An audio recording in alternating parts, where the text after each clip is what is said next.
magagaling. Revisitahan ako, telepono lang. Kaya lang sabi ng pharmacy sa akin, huwag ka manayabang dyan, dami mong doktor. Pero kami nag-aral ng paggawa ng gamot, hindi mga doktor mo. Yes! Oo nga naman, no? Yes. Kasi yung mga doktor na hawak ko, nung bago yung clinic, hindi man sila makareseta ng walang things. Naalala ko tuloy. Sabi ko nga, to make it short, maniwala ako dun sa product, pinainom ko yung asawa ko ng intra, parang gusto kong lagay sa ano to, parang gusto kong lagay isama sa altar. Luhod-luhodan ko ba kasi pagkainom ng asawa ko, umalma! Yes! Yes! Wow! Ang tagal ko nagdusa, halos 7 taon, ito lang pala, intra. Noong una, hindi ko pa masyadong pinansin yung business. Kaya lang ako nag-join para lang mga take si husband. Kaya hindi ko magawa yung business. Ang una nating kalaban, pag meron tayong gagawin, sarili natin. Yes! Nung sinasabi sa akin na gawin yung business, sabi nung sarili ko, hoy, pangit ka, paano ko gagawin yan? Di ba? Sino maniniwala pag sinabi ko, hindi ka pampahealthy ko?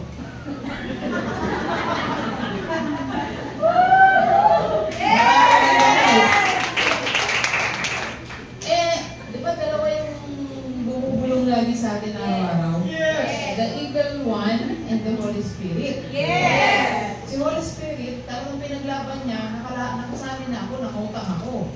Nakasabi na ako. Yan lang, ang intention ko noon, makatake lang yung husband ko. Yes. Nung pag-attend ko ng presentation, kailangan daw, ready ko, yung mga nagsasalita, ang gagaling, gagawin yung business.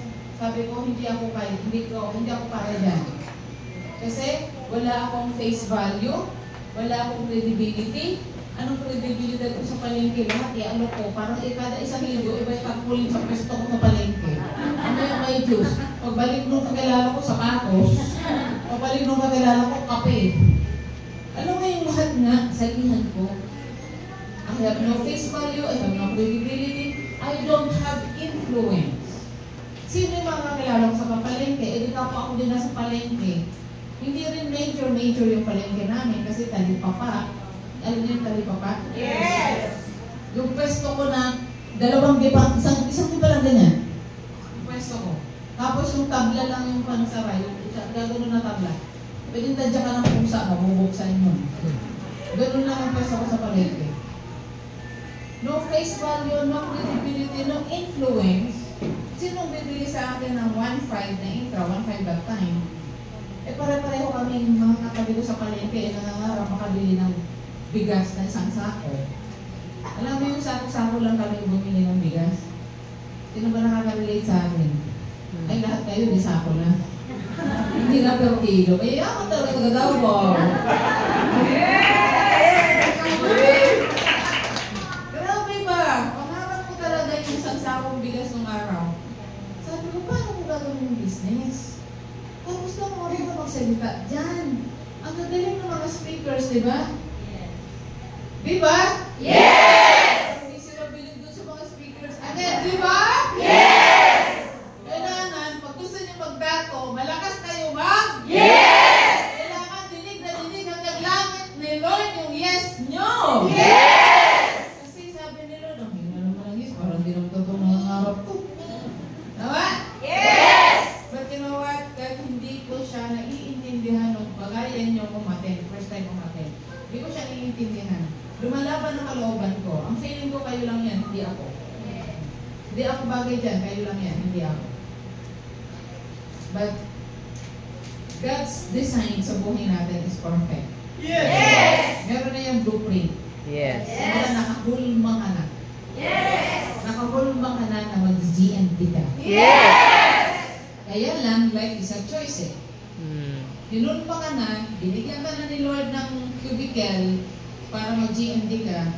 Kaya lang, masyado kang malukot, masyado kang duda, nandyan ka na, umaalis ka pa. What do I mean by that?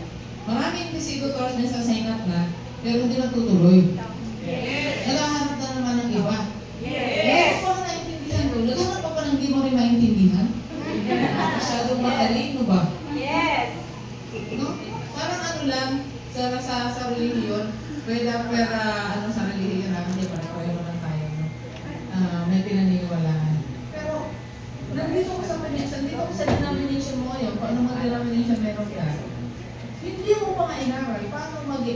For example, ako, kung gawin ko, hindi ko pa nga-inaral kung paano talagang maging katong ko. Lilipat pa ako sa isang kolehiyo na aaralin ko din kung paano ako maging. Ano ba yun? Nandun ako sa, nandiyan ka na sa lifestyles, aralin mo na. Yes!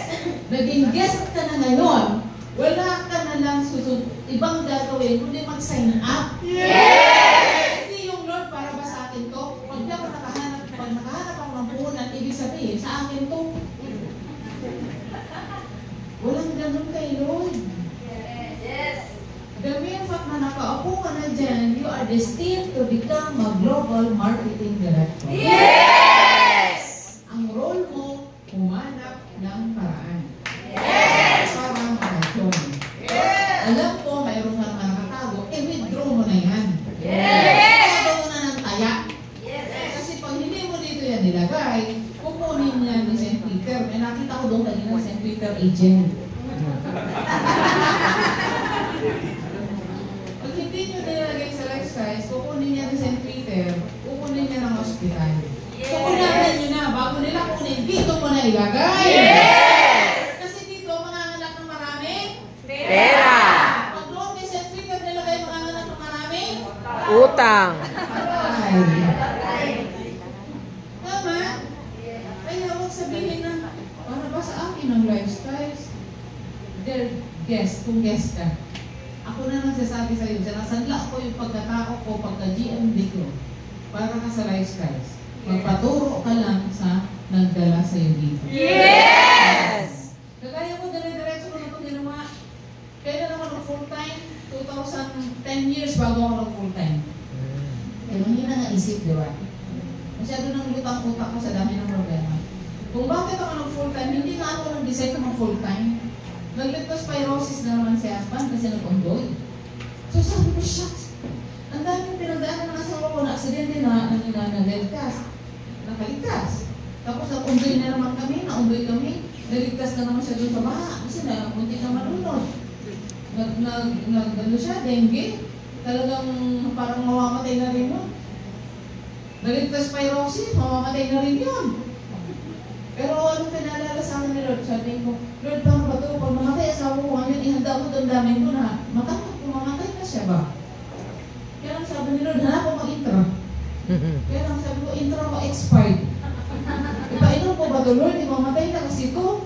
Sabi ni Lord, yun nga, mamatay na, di ba? Painumin mo na intra. Kaya wala man ako intra, hindi expired. Pinainom ko na lang expired intra. Parang mamatay man siya, may babaon akong intra. Pero ginawa ni Lord, nabuhay man. So, parang sinasabi ni Lord, tuloy ang mission. Yes! Yan yung naging turning point ko, na nangyari sa husband ko yun, na nabuhay siya because of intra.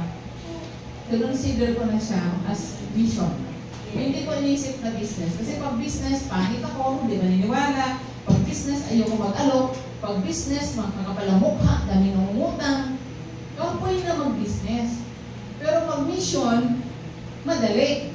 Kasi sa mission, papaintindi mo sa kanila, bakit nila kailangan mag-take ng product? Diba sabi dito, kada isang oras na yung diagnose ng cancer, ang ginawa ko lang sa mga kausap ko, bawat kausap ko doon sa palengke, ay, halika, minum ka nito ba? Buksan ko man yan. Takal. Inom. Ano yan? Inumin mo muna. O di, sarap yan, diba? Sarap. Ang inom. Paglunok, hagod ba dito? Di ba? Sarap? Oo nga, sarap. Ano ba yan? Ala, ano ba yan? Di, ito yung magiging dahilan bakit ako yayaman. Kaya yung ininim mo, one side yan. Galing man, di ba? Bakit sabi ko, boss, buksan mo yan? Sabi ko, syempre hindi. Pero pag dito binuksan, hindi ka makapasok sa katawan mo. Di ba? Kanya yan, hindi ko mahal-mahal yan, hindi ko papayaran yan. Okay lang, papayaran. Sige lang. Ako na umiinom naman ako eh. Isang taka lang naman nabawas eh. I'm very confident. Pag-iwalay namin, sabi ko, bantay ka. Bukas, tatawag ka sa akin. Yes! Alam ko, napainom ko na isang tawag eh. Pinabukas bukas ang tawag ka. Ang sama na pinainom mo sa akin na kaya sarap na natulog ko. O, di tawin ko na siya. Yun na, sinasabi ko sa'yo. Kaya kita pinainom niyan kasi diabetic siya eh. Ayaw kong maputol mga daliri mo. Kaya, ano, kukunin mo na? Babayaran mo na?